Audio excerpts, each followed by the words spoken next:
하나님께서 우리에게 주시는 말씀은 에베소서 6장 1절에서 4절입니다. 자녀들아, 주 안에서 너희 부모에게 순종하라. 이것이 옳으니라. 내 아버지와 어머니를 공경하라. 이것은 약속이 있는 첫 계명이니 이로써 내가 잘되고 땅에서 장수하리라. 또 아비들아, 너희 자녀를 노엽게 하지 말고 오직 주의 교훈과 훈계로 양육하라. 아멘. 이 시간은 가정의 달을 맞이하여 가정은 관계다라는 제목으로 말씀을 나누려고 합니다. 하나님께서 남자와 여자를 만드시고 그리고 이렇게 함께 살 수 있도록 가정을 주셨습니다. 그래서 이 가정에서 하나님과의 관계를 중심으로 해서 하나님의 말씀을 중심으로 해서 가족 간의 관계, 또 가족과 이웃과의 관계, 이렇게 나아가는 것이 가정입니다. 이것을 압축하게 되면 하나님을 사랑하고 이웃을 사랑하는 그 마태복음 22장 37절에서 40절에 하나님을 마음을 다하고 뜻을 다하고 힘을 다하고 목숨을 다해서 사랑하는 것이 이것이 크고 첫째 되는 계명이요, 둘째는 이와 같으니 내 이웃을 내 몸과 같이 사랑하라. 이것이 압축되어 녹아있는 곳이 바로 가정입니다.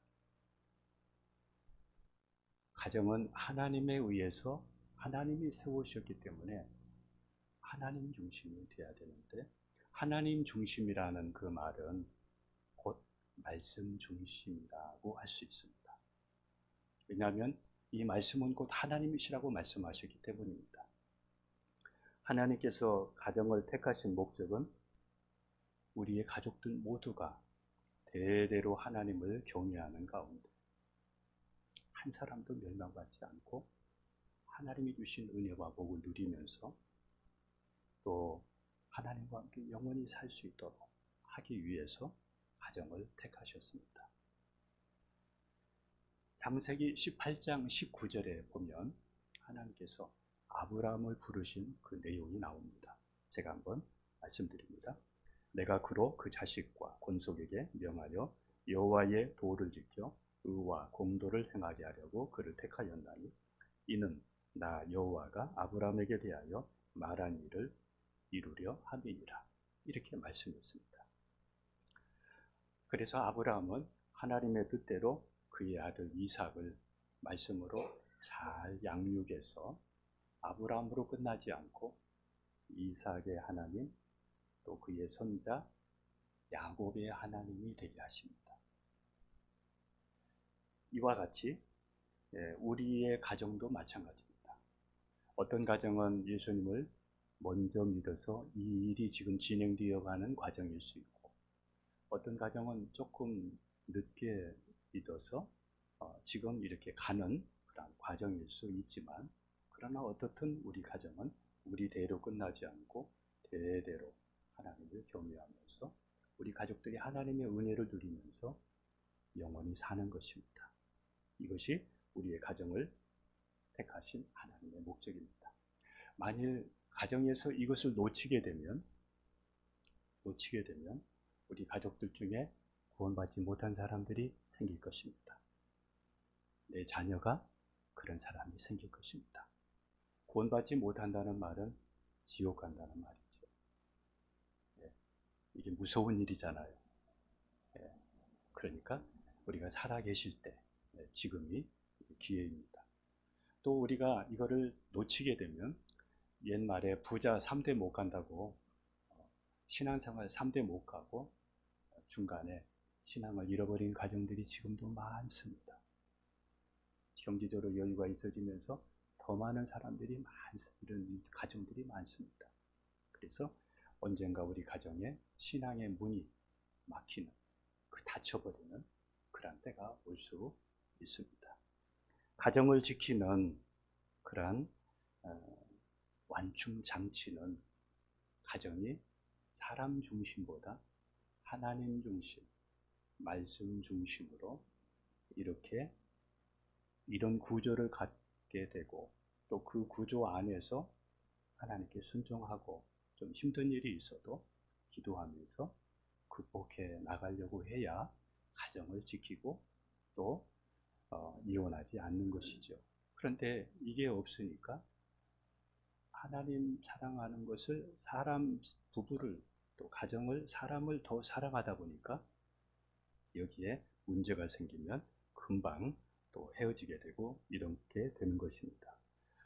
아브라함의 가정이 복을 받았던 그 이유는 하나님께서 고향 친척 아비 집을 75세에 떠나라고 할 때에 아브라함이 하나님의 말씀에 의지해서 떠납니다.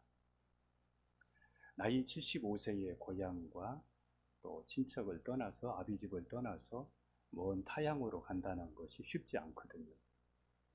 그리고 하나님께서 100세에 아들을 주셨는데 그 아들을 번제로 드리라고 할 때에 아브라함은 그 이삭을 번제로 드리려고 합니다. 하나님께서 이 아브라함을 보시고 가족들보다 사람보다 하나님을 더 사랑하는 이 아브라함을 보시고 하나님께서 그에게 복을 주시고 그를 통해서 하나님께서 큰 역사를 이루어 가셨습니다.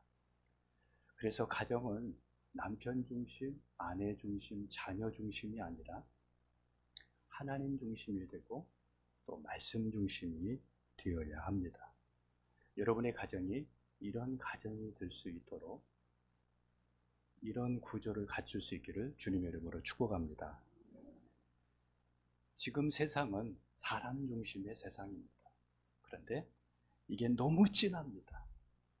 어떻게 보면 피부색처럼 바꿀 수 없을 것처럼 너무 강합니다.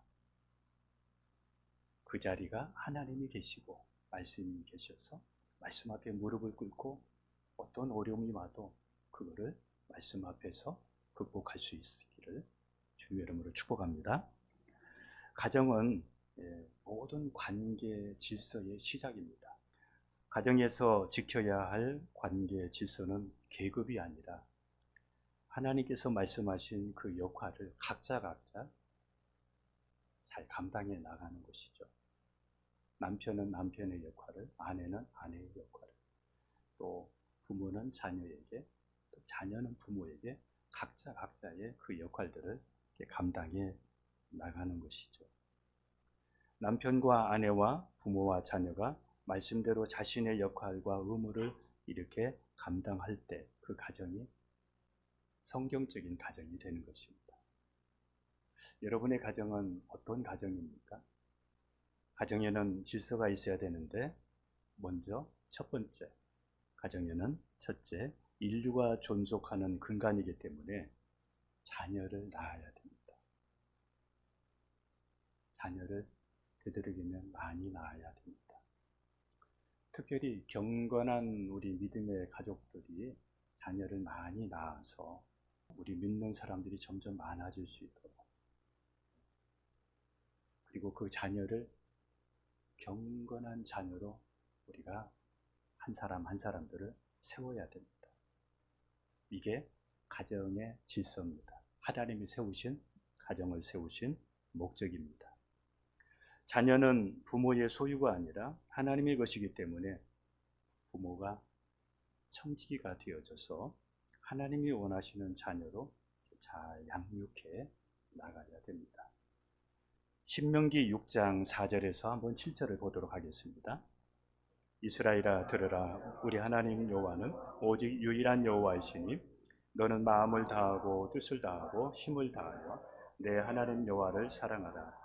오늘 내가 내게 명하는 이 말씀을 너는 마음에 새기고 내 자녀에게 부지런히 가르치며 집에 앉았을 때든지 길을 갈 때든지 누워 있을 때든지 일어날 때든지 이 말씀을 강론할 것이며. 하나님은 내 자녀에게 부지런히 가르치라고 말씀했습니다. 그래서 부모는 자녀를 교육하는 주체라는 것을 우리가 잊지 말아야 됩니다. 그래서 학교나 교회에 우리 자녀를 맡겨놓고 직무유기하지 않고 자녀를 양육하는 그 주체는 부모라는 것을 우리가 꼭 기억해야 됩니다. 썬다싱은 이런 얘기를 했습니다. 어머니의 가슴은 나의 신학교였다. 이렇게 이야기합니다. 어머니의 가슴에서 신앙의 모든 것을 다 배웠다는 것이죠.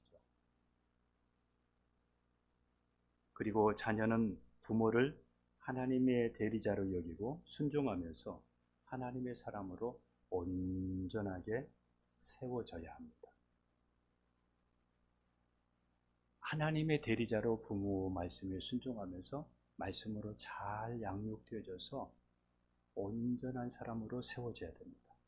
만일 세워지다가 말면 어중간한 신앙인으로 남게 됩니다.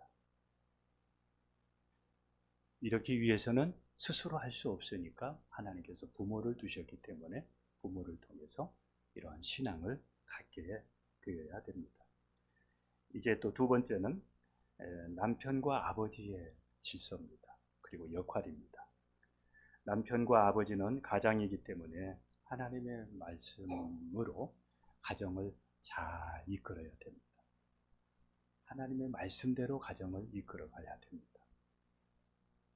그리고 남편은 예수님이 교회를 사랑하신 것처럼 아내를 사랑하는 것이 남편의 역할입니다. 예수님이 교회를 사랑하듯이 남편은 아내를 사랑해야 됩니다.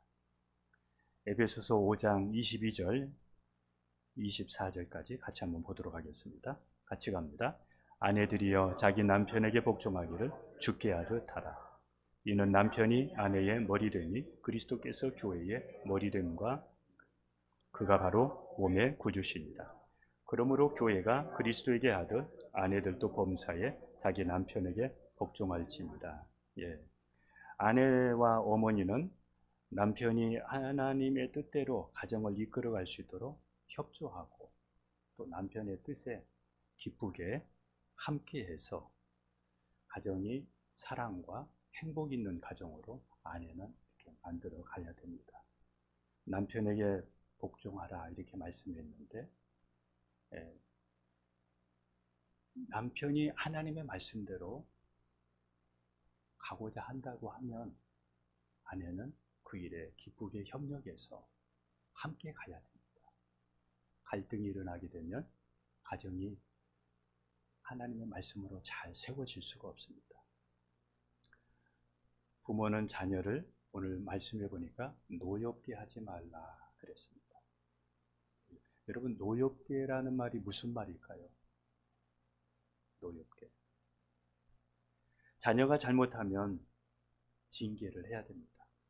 한번 말씀 볼까요? 잠언서 13장 24절입니다. 매를 아끼는 자는 그의 자식을 미워합니다. 자식을 사랑하는 자는 근실히 징계하느니라.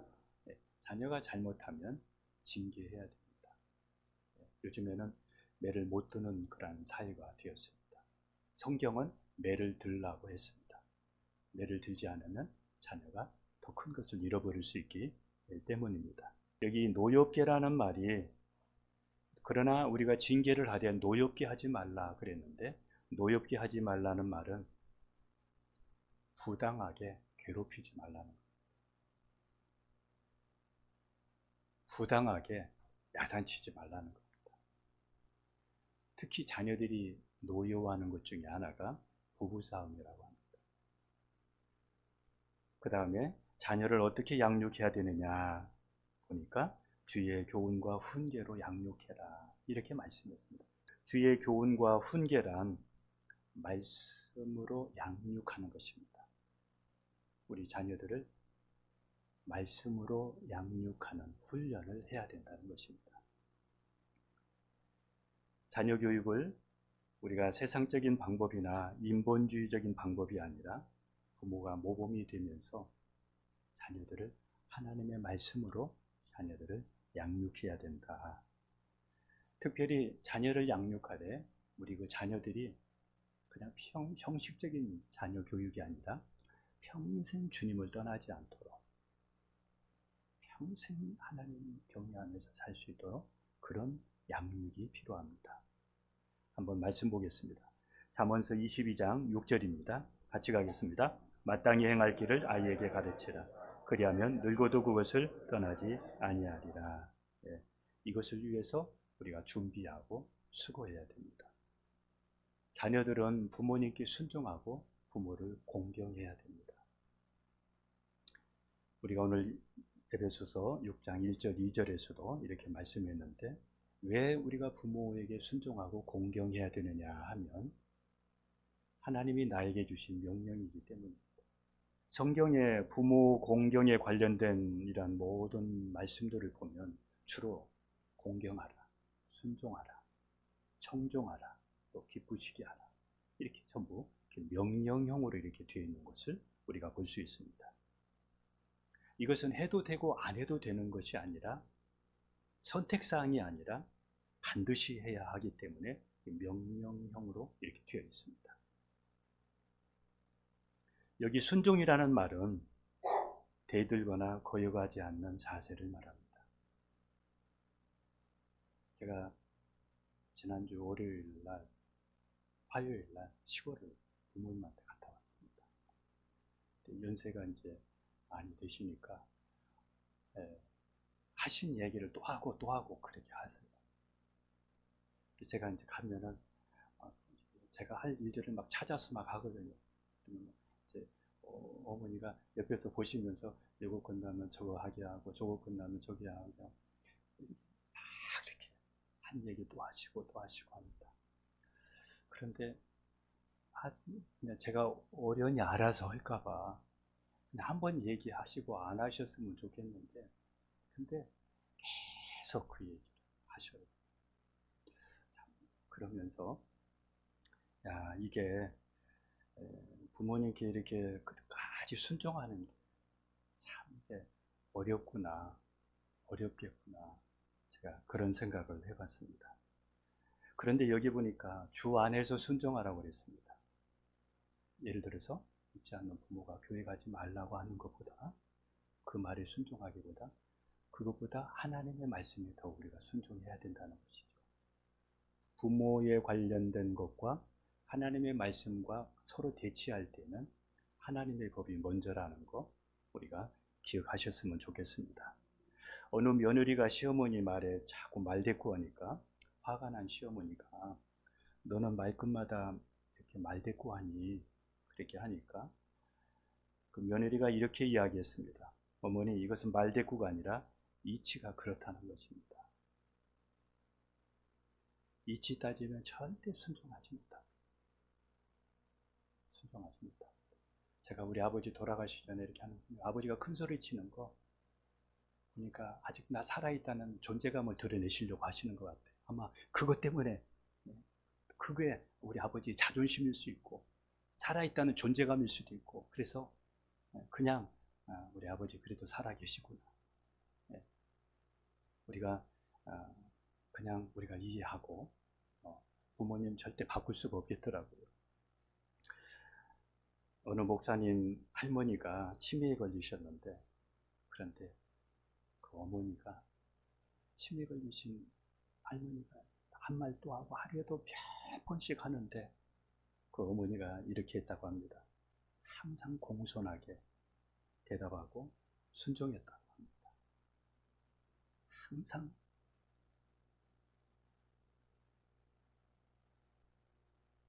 제 마음에도 막 자꾸 이렇게 하시면 저렇게 안 하셨으면 좋겠는데 막 그런 마음이 막 이렇게 올려올 때도 있는데 근데 이분은 항상 순종하고 공경하는 마음을 잊지를 않았다고 합니다.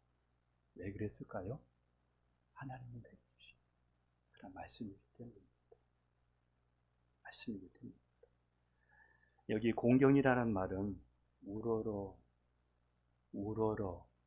존경하는 사랑을 말합니다. 우리 아버지가 우리 어머니가 늙어서 불쌍해서 내가 순종하는 것이 아니라 우러러 보는 공경하는 그러한 사랑으로 부모에게 대하라는 것입니다.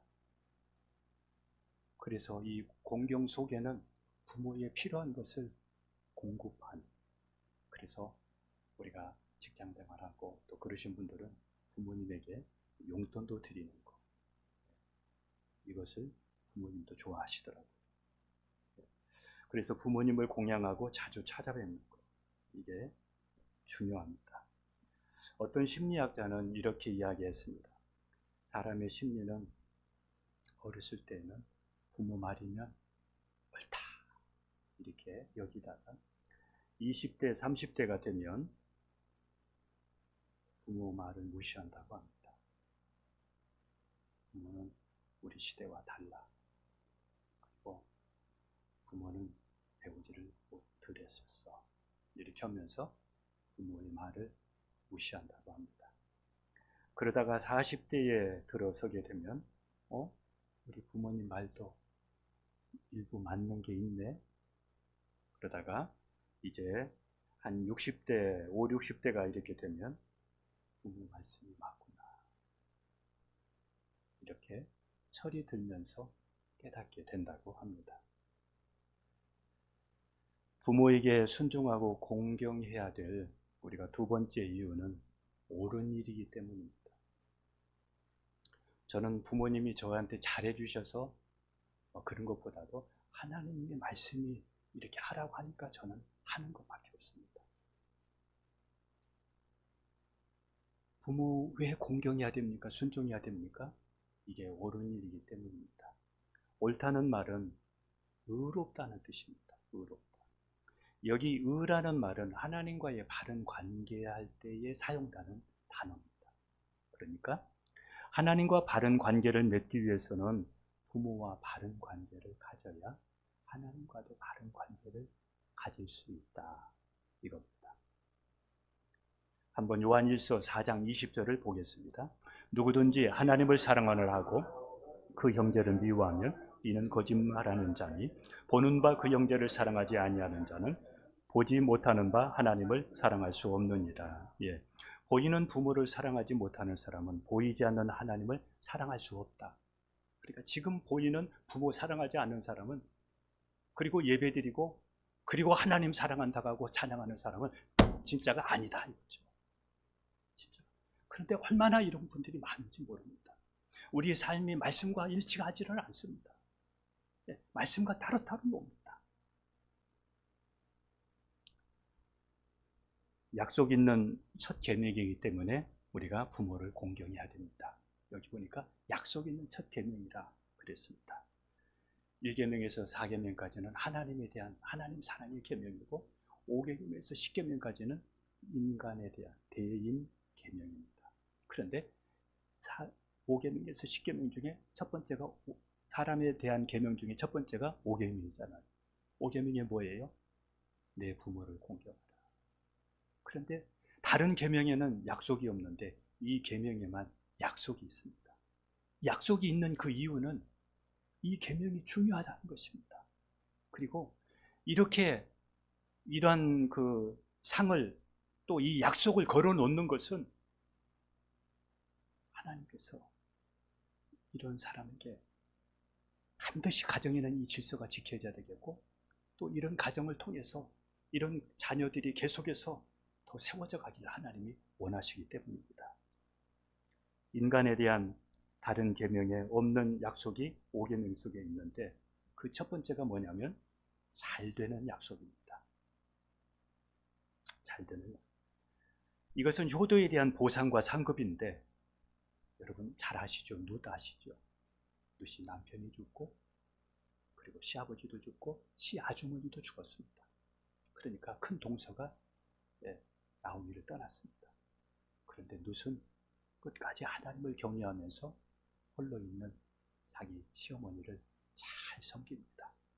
그런데 하나님께서 그 룻을 예수님의 족보에 오르는 조상이 되게 했습니다. 두 번째는 순종과 공경에는 어떤 약속이 있느냐 하면 여기 보니까 장수하게 되는 약속이 있다. 장수하다. 그래서 여기는 그냥 무의미하게 그냥 침대에 누워서 이뻐지고 그냥 계속 연명치료하듯이 이렇게만 하는 것이 아니라 이 말씀은 가치 있는 건강한 삶을 말합니다. 건강한 삶. 부모가 자녀를 양육하고 보호할 책임이 있듯이 자녀는 부모를 공경하고 보호할 책임이 있는 것입니다. 하나님은 축복의 통로로 부모를 두셨습니다. 우리를 축복하는 통로로 부모를 두셨습니다. 그래서 이 땅에서 잘되고 장수하는 것이 부모로부터 시작된다는 거. 부모로부터 시작된다는 거. 이거를 잊지를 말아야 됩니다. 우리 자녀들이 이 길을 알아서 끝까지 부모 공경하면서 이 하나님의 복을 누릴 수 있도록. 그래서 우리가 다른 곳에서 번창하고 장수하려고 약 먹고 뭐 건강 약 먹고 영양제 먹고 이것보다도 가정에서부터 이걸 찾고 그리고 가정에서부터 이 일을 시작할 수 있어야 됩니다.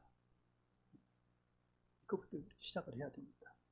가정은 하나님이 직접 세우셨기 때문에 가정을 끝까지 지켜야 됩니다. 가정을 끝까지 지키십시오.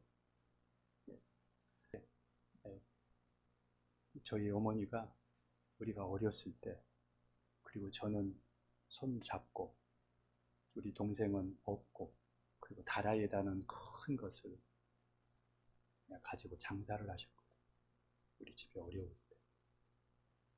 아버지 예수 믿기 전에 술 좋아하시고 노름 좋아하시고 그래가지고 집에 있는 것 재산 다 없애고 빚 얻어가지고 그렇게 하실 때 어머니가 그런 일들을 하셨거든요.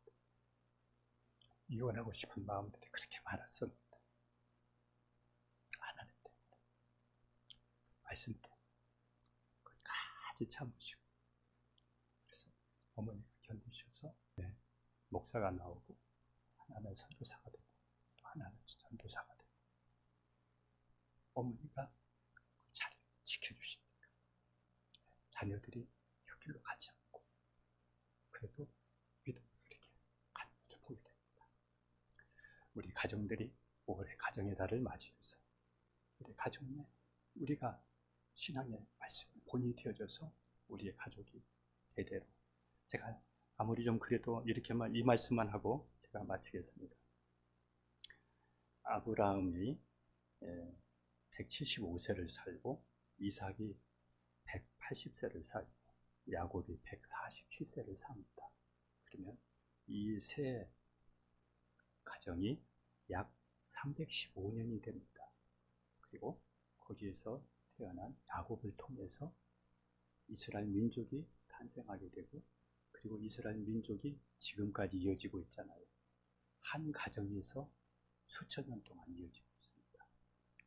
우리 가정, 우리 세대로 끝나지 않고 대대로 하나님을 경외하는 그런 가정이 될 수 있도록 뭔가 우리 세대에 기도부터 시작하고 우리가 본이 되어지면서 뭔가 씨라도 심었으면 좋겠습니다.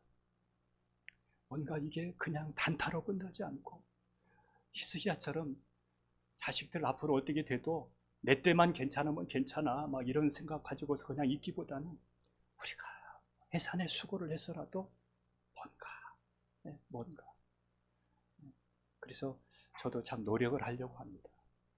내가 늙으면 노인네가 되지 말아야지. 노인네가 되면 이 사람 저 사람한테 다 피해를 주는데 나는 끝까지 믿음의 어른이 되었으면 좋겠다.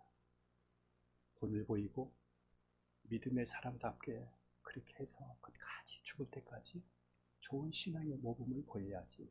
이런 마음을 저도 가지고 있습니다.